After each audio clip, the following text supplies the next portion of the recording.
So hello, good morning, welcome back to the channel Bong expedition. তোমরা সবাই কেমন আছো?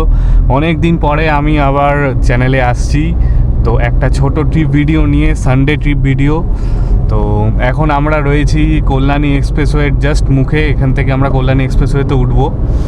তো বেশ কিছুদিন মাঝখানে আমি গায়েব হয়ে গেছিলাম ইউটিউব থেকে, কারণ এর আগে আমি ভিডিওতে বলেওছি যে একটু মেডিকেল মানে এমার্জেন্সির জন্য বাড়িতে, যার জন্য আমাকে বেশ কিছুদিন একটু মানে ওইটা নিয়ে ব্যস্ত থাকতে হয়েছিল।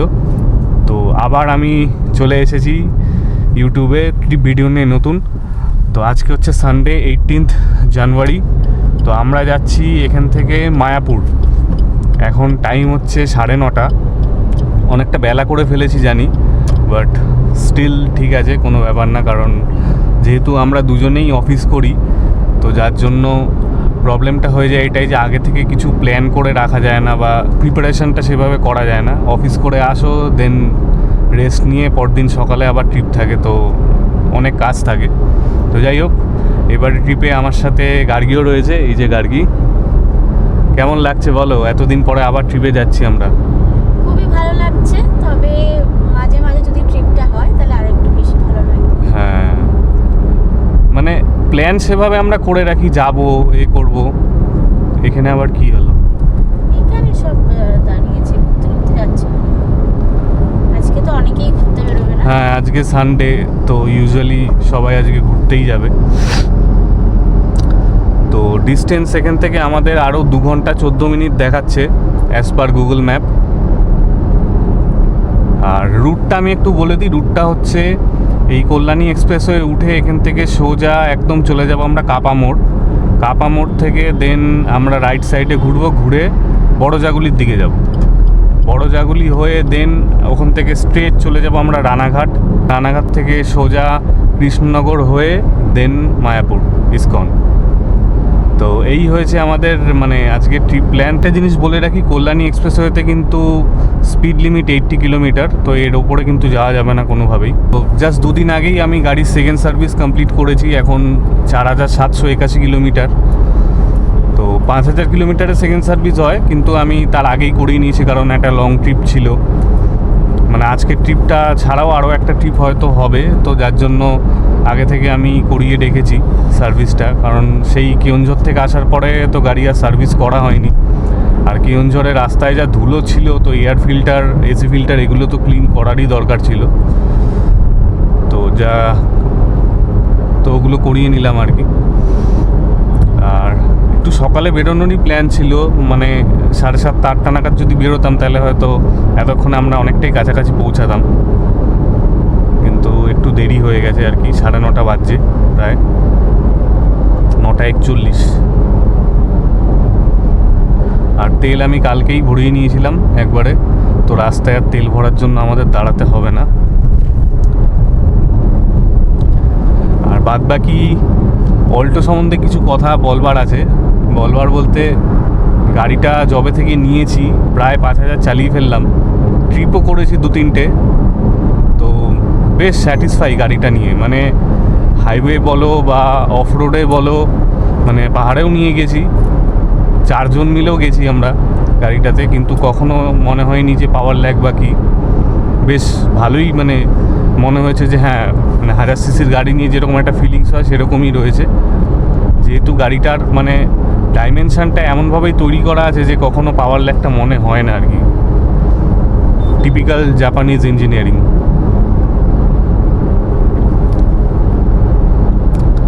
আর বেশ কিছুদিন আগে একটা পোস্টও আমি দেখছিলাম কল্যাণী এক্সপ্রেসওয়েতে, সবাই বলছিল যে বাইক নাকি অ্যালাউ নেই, বাইক বন্ধ করে দিয়েছে। তো সেরকম কিছু নয়, দেখতেই পাচ্ছ সামনে বাইক যাচ্ছে, কিন্তু তবে স্পিড লিমিট মেনটেন করে যাবে, এদের মতো নয়। যদি ক্যামেরা থাকে তাহলেই কেস খেয়ে যাবে। তবে ওরা একটা সাজেশন দিয়েছে কি, মানে যেটা ট্রাফিক গার্ড যারা রয়েছে তারা লিখেছে, মানে কিছু কিছু লেখাতে এ করে দেখলাম যে ওরা সাজেস্ট করছে যে বাইককে সার্ভিস ওয়েটা ধরে যেতে। মানে এমন নয় যে তার মানে এক্সপ্রেসওয়েতে গেলে ফাইন করে দেবে, সেরকমও নয়। সার্ভিস রোড দিয়ে যদি যায় তাহলে ভালো আর কি। কারণ এই রাস্তাটা এরকম করে দেওয়ার পর থেকে যদিও স্পিড লিমিট মেনটেন করে দিয়েছে 80, কিন্তু কিছু কিছু গাড়ি যারা মানে ডেইলি বেসিসে আসে না বা হয়তো খুবই কম যাতায়াত করে এই রাস্তায়, তারা কিন্তু ব্যাপারটা জানে না, তো যার জন্য 100-120 ফুটিতে চালায়। তো যার জন্য বেশ কিছু অ্যাক্সিডেন্ট কিন্তু এই রাস্তায় হয়েছে। তারপর থেকে পুলিশ বাধ্য হয়েছে স্টেপটা নিতে, যেটা ভালো বলতে পারি। তো আমরা এখন পৌঁছে গেলাম হচ্ছে কাপা মোড়ে। কল্যাণী এক্সপ্রেসওয়ে থেকে ঠিক হালিশহরটা ক্রস করার পরে বাঁদিকে একটা টার্ন আছে ব্রিজের ঠিক তলা দিয়ে, ওইটাকে কোনোভাবেই যেন মিস করবে না, ওটাকে মিস করলে কিন্তু প্রবলেম।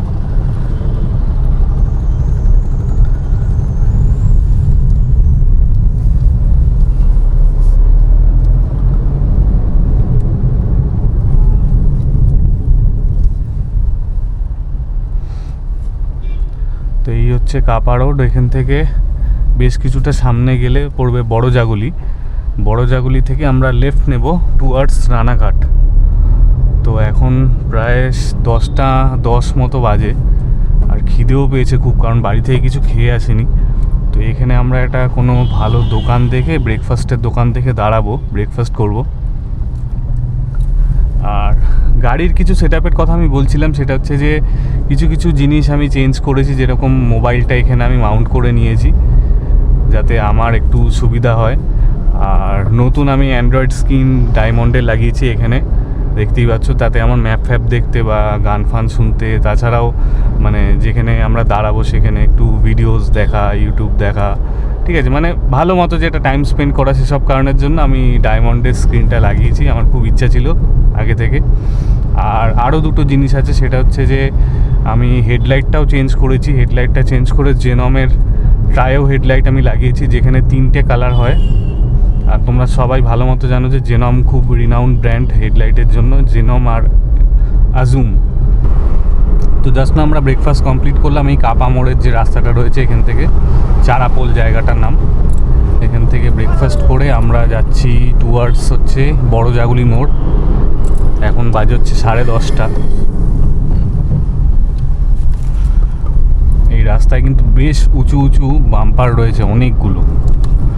তো যারা রাত্রিরে ড্রাইভ করে আসবে এখানে কিন্তু ভুলেও জোরে চালাতে যেও না, তাহলে কিন্তু খুব মুশকিল। হ্যাঁ, তো আমি কিছুক্ষণ আগে আমার গাড়ির আপগ্রেডেশনের কথা কিছু বলছিলাম। তো হেডলাইটটাও আমি আপগ্রেড করেছি, ওটাকে ট্রায়ো হেডলাইট লাগিয়েছি জেনমের।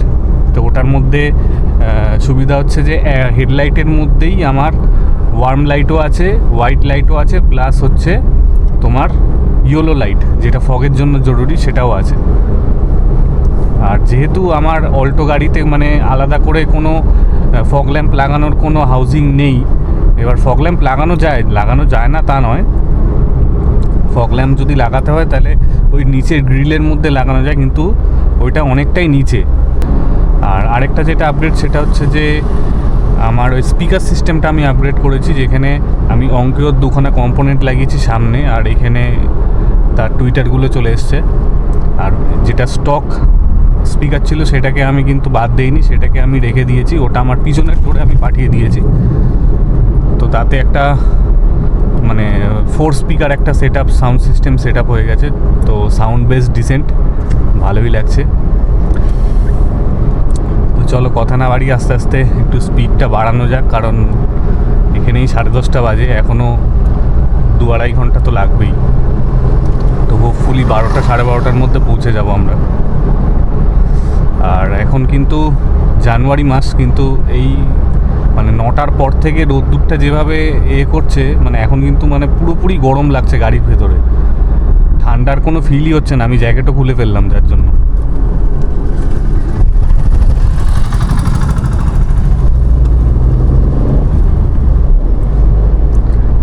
তো এর থেকে কিন্তু একটা আন্দাজ করা যাচ্ছে এই বছর কেমন গরম হতে পারে। এখনই যদি এত গরম লাগে, তো এবছর গরমকালে তো এপ্রিল মাসে একদম পাগল করে দেবে। তো এই হচ্ছে বড় জাগুলি মোড়, আমরা চলে এলাম। বড় জাগুলি মোড় থেকে চলে যাব আমরা লেফট সাইডে রানাঘাট রোডের দিকে। তো আমি এর আগে এই রাস্তাতে এসছি বাইক নিয়ে, কিন্তু বহু বছর আগে, মানে যখন এই রাস্তাটা তৈরি হয়েছিল না তখন এসেছি। তো এখন তৈরি হওয়ার পরে আমি প্রথমবার আসছি। তো আমিও জানি না রাস্তাটা কেমন হয়েছে, ভিডিওতেই খালি দেখি লোকে যখন নর্থ বেঙ্গল যায় সেই ভিডিওতে দেখি যে রাস্তাটা ভালোই করেছে।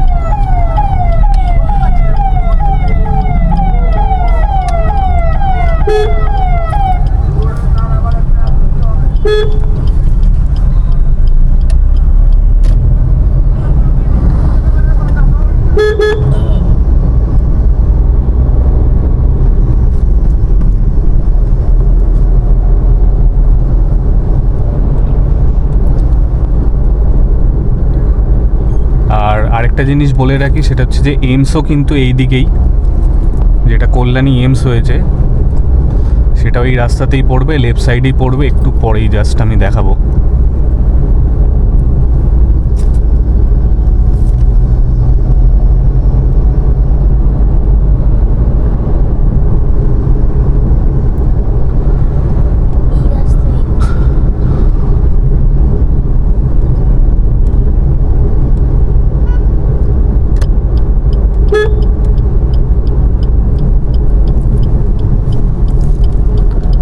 আমরা পড়ে গেলাম হাইওয়েতে।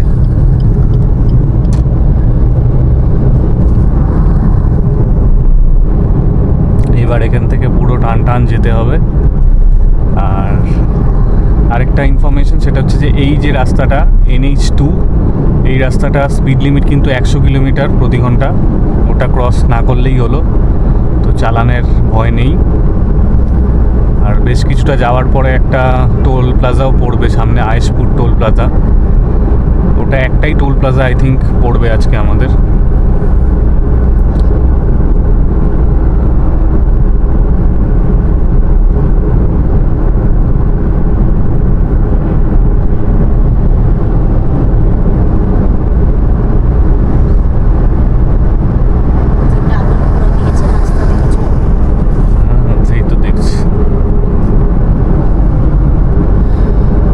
রাস্তাটা এতটা খারাপ ছিল, মানে প্রচণ্ড খারাপ রাস্তা ছিল, ভয় পেত না সত্যি। মানে এই রাস্তায় গাড়ি নিয়ে বেরোলে লোকে ভয় পেত, এই রাস্তায় গাড়ি নিয়ে বেরোলে। মানে আগে সিঙ্গেল ওয়ে ছিল, এদিকে যেতে হবে, বুঝতে পারছো? হ্যাঁ, এইমসের জন্য লেফট সাইড, আর আমরা চলে যাব সোজা। আর এই রাস্তা দিয়ে হচ্ছে সোজা একদম নর্থ বেঙ্গল, পুরো টান টান সোজা রাস্তা, যত দূর যাবে তত দূর যেতে হবে, তারপরে গিয়ে নর্থ বেঙ্গলে পৌঁছাবে তুমি, শিলিগুড়ি। আজকে তো হবে না, কিন্তু মেবি সামহাউ।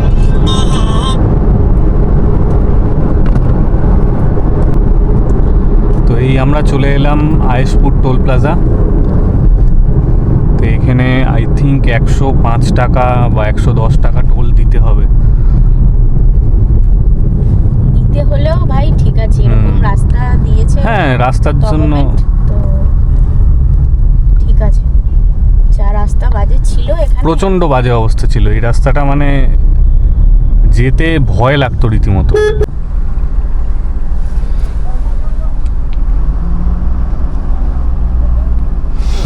তো এখানে ফাস্ট্যাগ কি চালু হয়নি, ম্যানুয়ালি কাটছে মনে হচ্ছে, জানি না, একটু লেট হচ্ছে আর কি।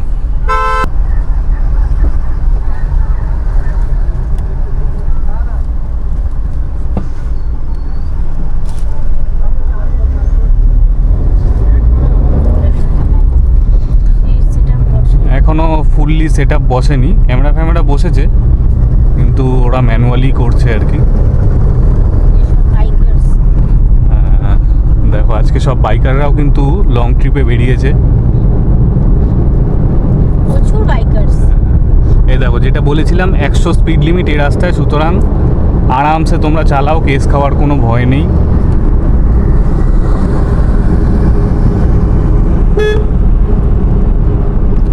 আর এইগুলোকে কেন পুলিশ দেখছে না এত সামনে? টোটো রাস্তার মধ্যে, NH2 এর মধ্যে টোটো কি করে যায় আমি তো বুঝতে পারি না।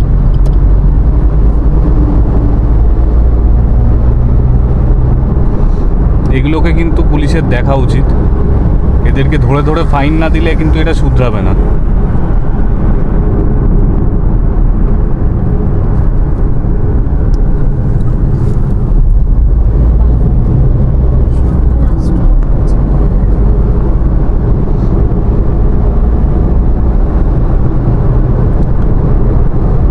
এই রাস্তা দিয়ে আমরা টানা এখন চলে যাব টুয়ার্ডস হচ্ছে কৃষ্ণনগর।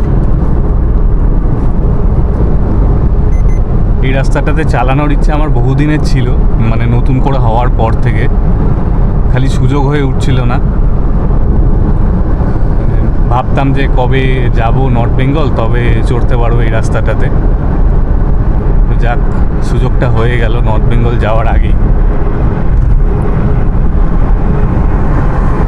তো আমাদের একটা নর্থ বেঙ্গলের ট্রিপ প্ল্যান কিন্তু রয়েছে, যেটা মার্চের শেষে বা এপ্রিলের শুরুতে এরকম সময় একটা হওয়ার কথা। আর তাছাড়াও আরেকটা খুব বড় প্ল্যান আছে, যেটার ব্যাপারে আমি কিছু বলবো না, এখন রিভিল করবো না। ওটা আমাদের ড্রিম ডেস্টিনেশন। মানে যবে থেকে বাইক চালানো শিখেছি তবে থেকেই প্ল্যান ছিল যে কোনো না কোনো দিন একবার যাবো ওই জায়গাটা। এই বছর প্ল্যান করেছি সেটা যাব, দেখা যাক সাকসেসফুল হয় কি না। আর বাকি যেটা দেখতে পাচ্ছি যে এই রাস্তাটাও কিন্তু মানে এখন এমন মনে হচ্ছে যেন সেই দুর্গাপুর এক্সপ্রেসওয়ের মতো।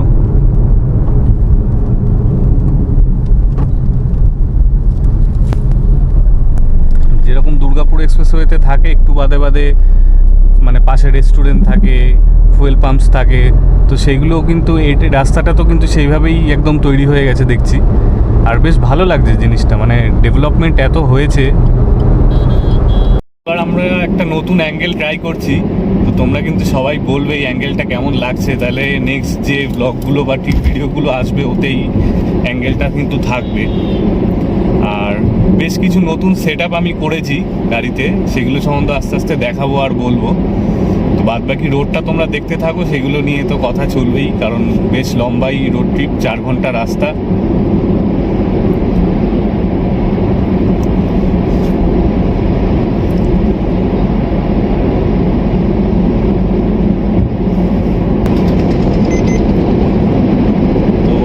প্রায় অনেকটাই চলে এসেছি, আর 38 কিলোমিটার বাকি। তো এটা আমার সেকেন্ড ক্যামেরা অ্যাঙ্গেল। তো এরপর থেকে ভিডিওতে তোমরা এই অ্যাঙ্গেলটা কিন্তু বেশ কিছু দেখতে পাবে আর কি। কেমন লাগছে তোমরা কিন্তু কমেন্টে জানাবে যে এই অ্যাঙ্গেলটা তোমাদের পছন্দ হচ্ছে কিনা। আর পিওভি মোড তো রয়েইছে, ওটা তো থাকবেই সব ভিডিওতে। এটা একটা সেকেন্ডারি অ্যাঙ্গেল আমি লাগালাম আর কি। আর রাস্তার কথা মানে কোনো কথা নেই ভাই, এত দারুণ রাস্তা করে দিয়েছে, মানে জার্নিটা যেন মালুমই হচ্ছে, এত ভালো রাস্তার কন্ডিশন। সত্যি অনবদ্য রাস্তা বানিয়েছে। মানে এখন আমাদের কলকাতা থেকে নর্থ বেঙ্গল যাওয়া মানে পিস অফ কেক আর কি। আরামসে বেরিয়ে যাও সকালবেলা, একদম উঠতে উঠতে চলে যাবে, নো টেনশন। এত ভালো রাস্তা, সত্যি খুব মজা লাগছে আর কি রাস্তাটাতে গাড়ি চালিয়ে। তাই আমরা চলে এসেছি মায়াপুরের কাছাকাছি, আর 14 কিলোমিটার বাকি। 5 কিলোমিটার পরে আমরা লেফট সাইড ঢুকে যাব মায়াপুরের দিকে। আর রাইট নাও এখন রাস্তা একটু ট্রাফিক আছে রাস্তাতে, যেহেতু একটু বেলা হয়ে গেছে সেজন্য লরির চাপ বেশ অনেকটাই বেশি। আর মাঝে মাঝে আমাদের ন্যাশনাল গাড়ি টোটো বেশ দেখা যাচ্ছে রাস্তার ওপরে, এদের জন্যই যত প্রবলেম।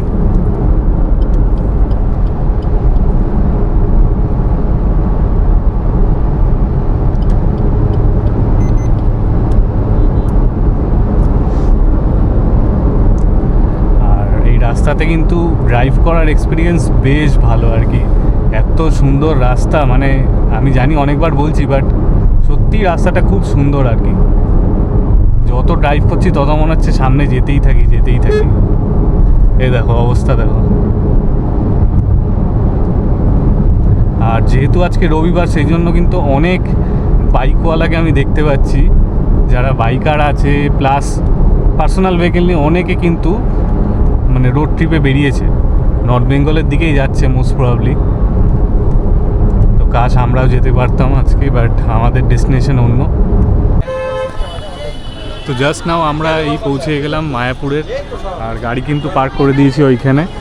এই জায়গাটার নাম সবাই মনে রাখবে, এটা হচ্ছে ভাগীরথ কার পার্কিং। জাস্ট এই যে মন্দিরের ঠিক নিচেই হচ্ছে ভাগীরথ কার পার্কিং। এখান থেকে ঢুকে অনেক বড় পার্কিং স্পেস, এখানে প্রচুর বাস ফাস সব। আজকে রবিবার, অনেকেই এসেছে এখানে, তো আমরাও যাচ্ছি। এই হচ্ছে মন্দির, দেখো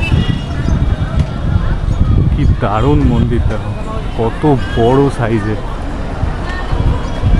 তো এবার আমরা মন্দিরের দিকে ঢুকবো। তো এই দেখো মন্দিরের এন্ট্রান্স, এই যে এটা মেন গেট, আর এই হচ্ছে মন্দির। সামনে ঢুকেই কত লোক দেখো আজকে। ওই সোজা চলো।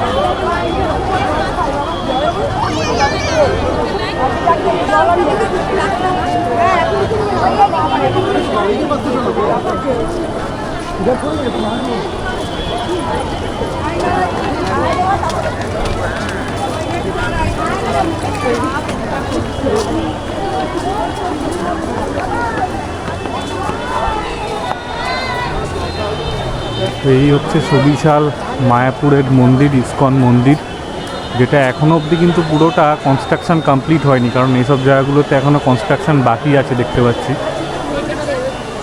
আর এটা হচ্ছে মন্দিরের রাইট সাইডটা।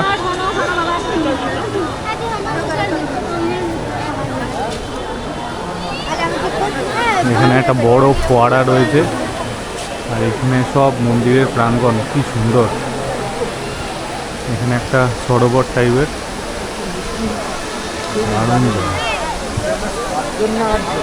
আর মন্দিরের ওপরে যে গম্বুজটা, সেই একটা কালারটা টার্কুইজ কালারের, দারুণ। মানে এইটা কিন্তু দূর থেকে কিন্তু দেখা যায়। এর আগে আমি যখন এসেছিলাম তখন সেই ছোটোবেলাতে এসেছিলাম, তারপরে এই অনেক বছর পরে আর কি, প্রায় 20 বছর পরে আসলাম। দারুণ লাগছে, কিন্তু হেভি জায়গা। কেমন লাগছে? আমার তো মন্দিরে খুবই ভালো লাগে, যে কোনো মন্দিরে গেলে মনটা শান্ত হয়ে যায়। আমি খুবই ভালোবাসি মন্দির, ঠাকুরের স্থান, এগুলোতে আসতে আমি খুবই পছন্দ করি। আর আসলে আমার ভীষণ ভালো লাগে, মানে মনের ভেতর থেকে যে একটা শান্তি, যে একটা আনন্দ, সেটা পুরোপুরি ফিল করতে পারি। একদম। চলো আমরা একটু এক্সপ্লোর করি, অনেক বড় জায়গা, কী কী দেখতে পারি এদিকে আসি। এটা হচ্ছে মন্দিরের রাইট সাইডটা। এখানে দেখো কনস্ট্রাকশন এখনও চলছে, তো এইগুলো যখন কমপ্লিট হয়ে যাবে তখন কিন্তু আরও ভালো লাগবে। দূরে ওই যে সেকেন্ড ফ্লোরে শিব ঠাকুরের মূর্তি।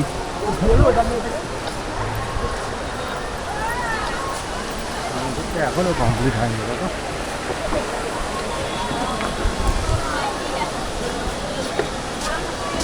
তো ফার্স্ট আমরা মন্দিরের একটা ওয়াক অ্যারাউন্ড করে নেব, চারিদিক ঘুরে ঘুরে দেখে নেব কি আছে না আছে, তো তারপরে মন্দিরের ভেতরে প্রবেশ করব, ঠিক আছে?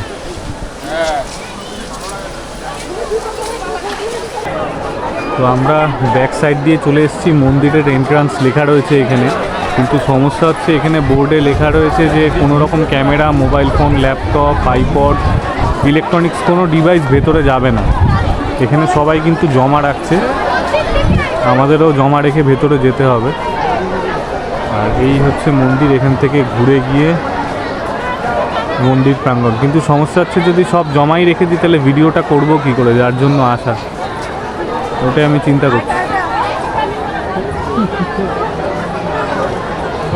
দেখো মন্দিরের উপরে কি সুন্দর চৈতন্য মহাপ্রভুর কতগুলো স্ট্যাচু রাখা রয়েছে।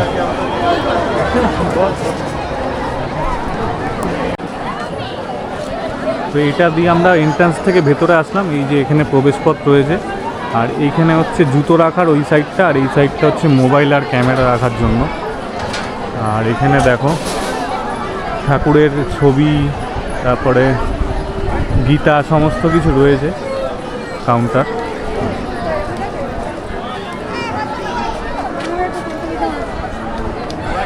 আর এটা মন্দিরের সামনে, কি সুন্দর ভেতরটা। কিন্তু সমস্যা হচ্ছে যে মোবাইল নিয়ে যেতে পারবো না, ক্যামেরাও নিতে পারবো না, তো মন্দিরের ভেতরটা দেখানো খুবই মুশকিল, দেখানো যাবে না।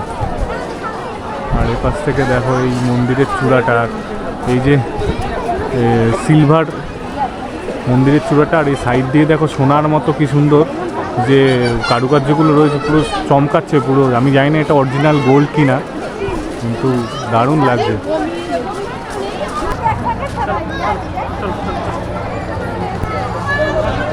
তো এই সাইডে হচ্ছে মেন এন্ট্রান্স, আর আমরা মন্দিরটা প্রদক্ষিণ করে একদম দক্ষিণ দিকে চলে এসেছি।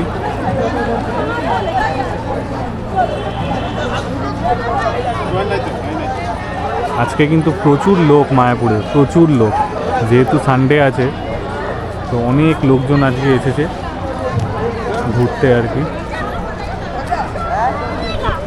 আর আমরাও কিন্তু ঘুরছি আর কি, আমরাও ভিতরে ঘুরছি। তো তোমার ভালো লাগছে তো?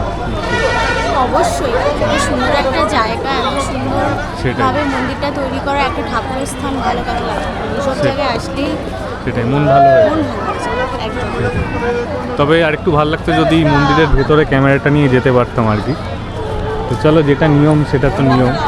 আমরা একটু ভেতরে মন্দিরে যাবো এবার। এই দেখো সামনে থেকে আমি মন্দিরটা দেখাচ্ছি, এখনও পুরো কনস্ট্রাকশন কমপ্লিট হয়নি, তার জন্য এই সাইডটা বন্ধ আছে। তো এটা যখন পুরো কমপ্লিট হয়ে যাবে তো এই পাশ থেকে কিন্তু ঢোকা যাবে। জাস্ট কতটা হিউজ দেখো মন্দিরটা। আর এপাশে কিন্তু অনেক খাবারের দোকান আছে মন্দিরের ভেতরে। তোমরা যদি ভেতরে এসে ফুচকা, পাপড়ি চাট, নানান রকম খাবার আর কি সেসব খেতে চাও তো তারও ব্যবস্থা রয়েছে।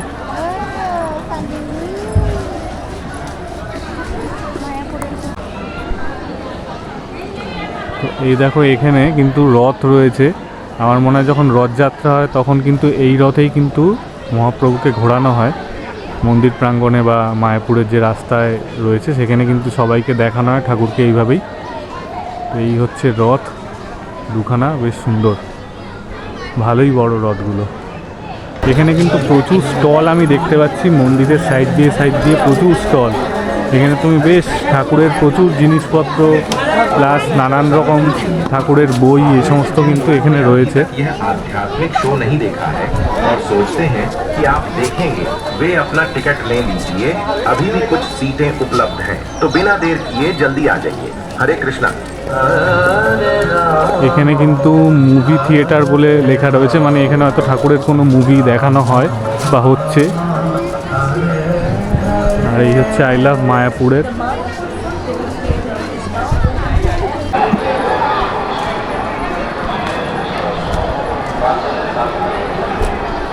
তো আমরা চলে এসেছি মন্দিরের ব্যাক সাইডে একদম। এই হচ্ছে মন্দির। মন্দির এখন বন্ধ রয়েছে, কিন্তু 4টের থেকে হয়তো ভেতরে ঢোকার পারমিশন দেবে। আর এই দেখো মন্দিরের ব্যাক সাইডে কি সুন্দর ডালিম গাছ, ডালিম না চন্দ্রমল্লিকা মনে হয় এগুলো। কি সুন্দর হোয়াইট কালারের চন্দ্রমল্লিকা সব।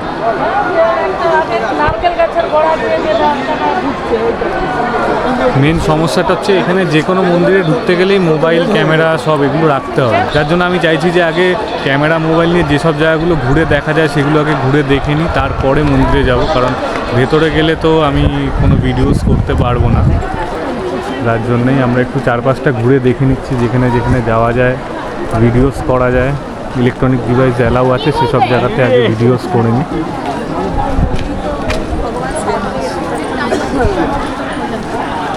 মন্দিরের চারপাশে আমরা পাক মারতে মারতে বেশ একটা ভালো একটা ফুলের জায়গায় চলে এসেছি, দেখাচ্ছি। দেখো কি সুন্দর, দেখো দেখো কি দারুণ ফুল হয়ে রয়েছে চারিদিকে।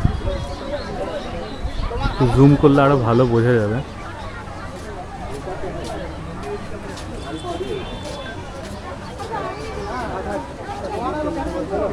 প্রচুর ফুল গাছ।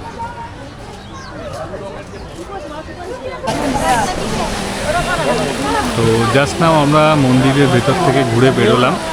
তো মন্দিরের ভেতরে কোনো মোবাইল বা ক্যামেরা, কোনো ইলেকট্রনিক ডিভাইস অ্যালাউ নেই, যার জন্য মন্দিরের ভেতরে কোনো ভিডিও আমরা করতে পারিনি। তো মন্দিরের বাইরেটা বেশ ভালো করে দেখালাম তোমাদেরকে, তোমরা একটা আইডিয়া পেয়েই যাবে। আর আরেকটা যেটা মন্দির, রাধাকৃষ্ণের মন্দির, সেটা ওই সাইডে রয়েছে। তো সেটাতে আমাদের যাওয়া হয়নি এবার, কারণ মানে এখানে এতটাই লাইন ছিল যে এখানে পুরো কভার করতে আমাদের টাইমটা চলে গেছে অনেকটা, আমাদের বাড়িও ফিরতে হবে। তো নেক্সট বার যখন আসবো তখন আমরা রাধাকৃষ্ণ মন্দিরে কিন্তু যাব। আর টাইমিংটা বলে দাও। হ্যাঁ, টাইমিং হচ্ছে এটা মানে সকালবেলা হচ্ছে 12টা অবধি খোলা থাকে, 12টার পরে বন্ধ হয়ে যায়, তারপরে আবার সেটা খোলে 3:30-র সময়। 3:30-র সময় এই পাশের মন্দিরটা খোলে, এই মন্দিরটা। আর রাধাকৃষ্ণের যে মন্দিরটা আছে ওই সাইডে সেটা কিন্তু খোলে ওই 4টের সময়। তো তোমরা যখন আসবে এই টাইমিংটা কিন্তু একটু খেয়াল রাখবে, নাহলে কিন্তু প্রবলেমে পড়তে পারো। আমাদের ব্লগ যদি ভালো লেগে থাকে তাহলে কিন্তু তোমরা লাইক, শেয়ার, সাবস্ক্রাইব করে বন্ধুদের সাথে আর কিন্তু কমেন্ট করে জানাবে যে কীরকম লাগছে। তো এরকমই কিন্তু ছোটো ছোটো বেশ ট্রাভেলিং ব্লগ, উইকডেজের ট্রাভেল ব্লগ এগুলো কিন্তু আসতেই থাকবে, আর বড় ব্লগ তো আছেই। চলো টাটা।